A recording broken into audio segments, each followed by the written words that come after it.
Pratiqué par les 4 grandes académies équestres que sont Vienne, Rérès, Lisbonne et Semur, le travail aux longues graines est une technique supplémentaire dans l'éducation du cheval. 4 des écuyères de la compagnie équestre des grandes écuries de Chantilly ont adopté cette discipline. Alors on a commencé les longues graines avec Zagalo suite à une suggestion de Sophie qui, pour une création de spectacle, un spectacle qui s'appelait Métamorphose, trouvait que ça pouvait être bien qu'on revoie des longues graines parce que ça faisait plusieurs années que ce n'était pas arrivé pendant les spectacles. La fois précédente c'était pour Swing Horse. Et donc eh bien, on avait travaillé tous les deux, on n'avait jamais fait avant. Et pour ce spectacle, donc, eh bien, il y avait une chorégraphie qui avait été faite où toutes les cavalières étaient présentes. Donc, on arrivait ensemble avec Zagalo et moi au milieu, avec un danseur également. Et ensuite, suite à cette petite chorégraphie, elle me laissait et on continuait à évoluer donc, tous les deux en faisant un petit peu de passage, de piaffer. Il y avait un cabré, une révérence, voilà, plein de petites choses comme ça.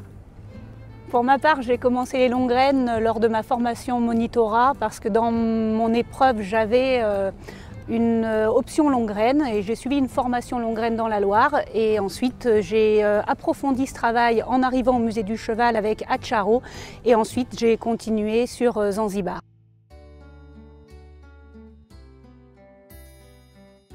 Les longues graines font leur apparition à la fin du XVIIIe siècle et c'est Federico Mazzucchelli, un grand écuyer italien à la cour de Milan, qui publie un ouvrage sur l'emploi des longues graines dans le dressage du cheval comme complément du travail au pilier.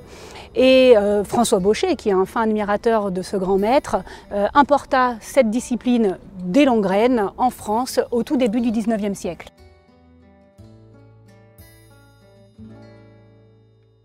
On peut se servir des longues graines comme une technique de progression dans le travail du cheval. Par exemple, avec Zanzibar, je n'arrivais pas à faire des changements de pied au temps montés et en les travaillant aux longues graines, j'ai pu le déclencher et ce qui me permet maintenant de les faire monter. Quand j'ai commencé avec Zagalo le travail aux longues graines, je me suis rendu compte, parce que Zagalo était déjà complètement dressé, au piafé, passage, changement de pied, que c'était un super moyen de voir exactement ce qu'il faisait. Parce que quand on est sur le cheval, on ne le voit pas. Et donc là, j'avais vraiment un visuel que je n'avais pas du tout à cheval. Et ça, c'est super intéressant pour l'évolution du travail. Je pense qu'aujourd'hui, les longues graines sont considérées comme une méthode raffinée du travail du cheval à pied. Si par exemple, on prend Laurence Sautet, écuyère à Saumur, quand elle rentre sur scène avec son cheval aux longues graines, là, on est transporté dans l'élégance, la grâce, c'est vraiment du travail raffiné où le cheval reprend sa place, c'est-à-dire qu'il est juste majestueux. Je pratique les longues graines depuis maintenant une quinzaine d'années, oui 15 ans environ, en gala, avec des chevaux différents, principalement des Lusitaniens, enfin même uniquement des Lusitaniens. Là, l'objectif est clairement de présenter un tableau différent au sein du gala. C'est une approche qui est assez intéressante, les longues graines qui sont dites longues graines académiques, qui sont une approche en fait, du cheval où on est vraiment avec nous. En fait, on forme un couple non pas cavalier-cheval, mais plus partenaire, puisqu'en fait, aux longues graines, on est juste derrière. Tous les chevaux peuvent être éduqués aux longues graines. Moi, je les utilise dans mon travail de dressage de tout mon piquet de chevaux, que ce soit des chevaux dits de sport d'origine française, d'origine allemande ou des chevaux lusitaniens, mais néanmoins les longues graines académiques ne se prêtent pas à tous les chevaux. Parce que les longues graines académiques, on est vraiment juste derrière, très proche. Il faut quand même des chevaux qui soient particulièrement gentils, qui acceptent le cavalier, une confiance mutuelle, puisqu'on est vraiment à portée de sabot. Et avant tout, il faut des chevaux aptes au rassembler et aptes à maintenir ce rassemblé dans des allures donc lentes et à maintenir cet effort-là assez longtemps, que ce soit au trot ou au galop, principalement au galop qui est plus difficile pour eux. Donc il faut quand même des chevaux qui soient très groupés dans leur physique.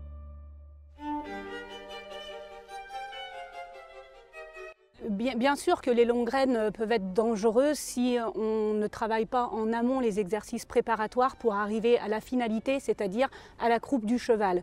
Et si on a un cheval un petit peu trop inquiet, un peu sur l'œil, ça peut être très dangereux parce qu'il peut soit faire un écart ou fuir et du coup le cavalier va se faire traîner, ou s'il n'a pas suivi les exercices préparatoires, se prendre un coup de pied. Donc je pense qu'il faut vraiment avoir un cheval de confiance et un cheval qui a un bon caractère. Être derrière, évidemment, ça ne met pas forcément en confiance. Et les premières fois, on est un peu stressé, on se demande comment le cheval va réagir.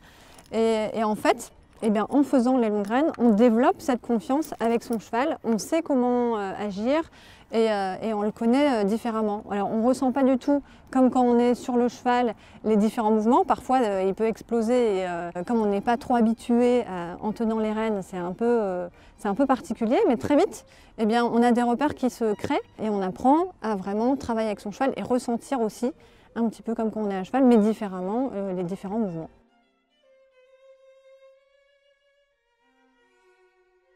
La plupart des chevaux peuvent faire des longues graines, mais tout dépend le niveau d'exigence que l'on veut dans la discipline. Par exemple, on ne va pas demander les mêmes exercices à un cheval que l'on va préparer pour le débardage ou bien l'attelage, ou comme ici au musée où on travaille plutôt dans le milieu du spectacle, c'est-à-dire avec des figures de spectacle ou du travail rassemblé pour aller vers les aires de haute école.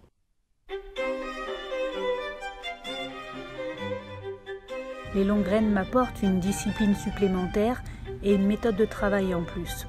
Ça me procure une adrénaline incroyable. Regardez, vous êtes là, à ma place située au niveau de la croupe. Et ce qui est génial, c'est qu'au bout de vos longues graines, vous voyez et tenez votre cheval de 500 kg. Et en réalité, vous avez seulement 2 grammes dans chaque main. Puis vous arrivez sans jambes, sans mains, sans poids du corps, à lui demander toutes sortes de mouvements. C'est une sensation indescriptible. Simplement, par une position de main, vous obtenez un piaffe. Là, je pose mes mains à hauteur du couard de la queue de mon cheval et je le piaffe.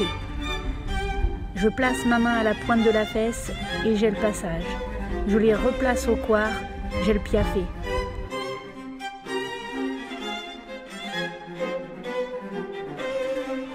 Je les redescends, j'ai mon passage. Pour les départs au galop, je fais les mêmes codes que montés. Je fais un bruit vocal et un appel de la main sur l'antérieur où je veux partir. Ce qui fait que quand je veux changer de pied et rapprocher mes changements de pied, je fais un appel de main pour déclencher mon changement. Ce qui est intéressant aux longues graines, c'est que vous voyez l'ensemble de votre cheval. Vous pouvez agir au beau moment, par exemple dans la session ou dans l'appuyé. Si je veux aller vers la droite, je vais agir avec ma main droite lorsque le postérieur gauche se lève. Et là, c'est mécanique. Le postérieur gauche va venir naturellement s'engager et croiser vers la droite. Et mon cheval va faire sa session vers la droite, sans contrainte. Et quand vous avez compris 2-3 notions comme ça, il reste juste à vous amuser et à prendre tout ce plaisir que les longues graines vous procurent.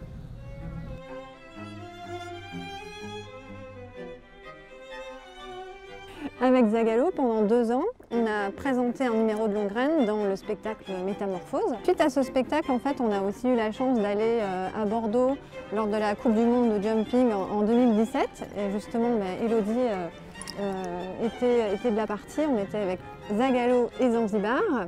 Et toutes les grandes académies continuent à présenter ces longues graines, donc comme à Lisbonne, Saumur, Vienne, et l'école royale andalouse de Jerez.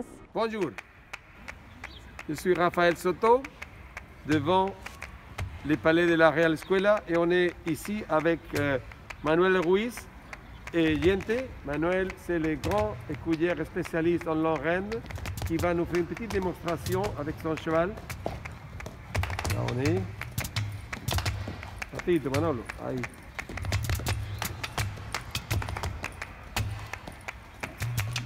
Y passage, despacito el passage.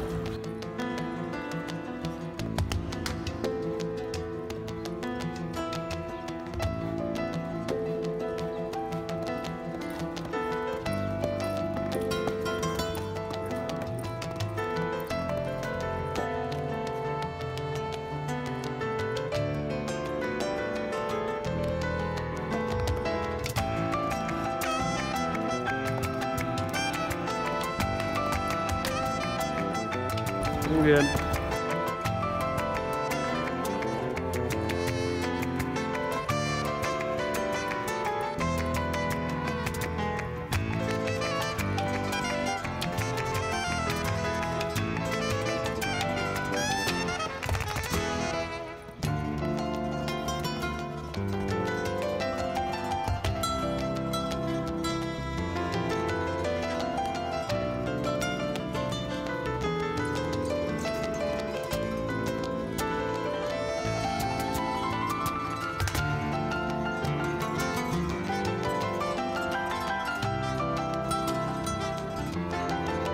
En espagnol.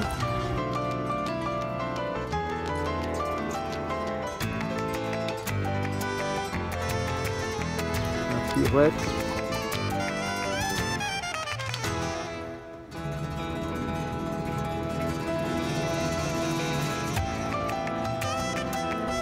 Pirouette.